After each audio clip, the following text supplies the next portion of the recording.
puro natural. Walang halong chemical. Mula balat, mula katawan, hanggang mukha, walang gawa.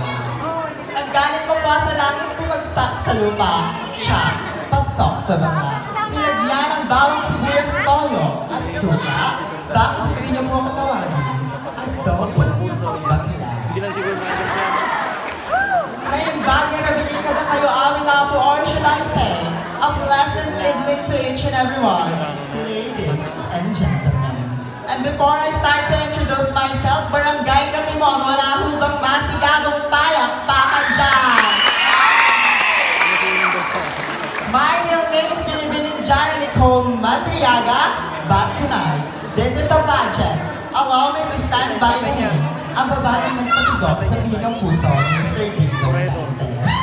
Ako nga po ang number 1 crush ng bayan, Binibining Marian Rivera.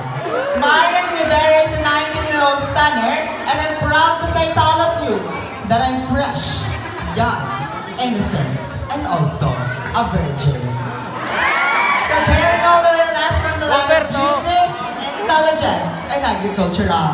Tinangyag na rice granary of the Philippines that is province of Nueva Ecija. Lungsod ng Gimba, Barangay San Roque, proud to be Ilocana. Paano ko po alisanin ang 4 na sulok ng entabladong ito? Ako po ay mag-iiwan sa inyo ng isang paalala. Na una, mag-aral ka. Pangalawa, mangarap ka. At pangatlo, tuparin mo ang mga pangarap mo. Upang sa ganon, hindi ka na kinukutsa at nilalait ng mga tambay sa kanto. Dahil kailanman po, hindi naging masama ang pagiging bakla. Bagkus, nagiging masama kung kami mismo po ang gumagawa ng sarili namin ikasasama. Magandang gabi po. Judges, mark my number, candidate number 4, and I will give you a beautiful show. Thank you, and good evening. Alright, yes, thank you so much, candidate number 4.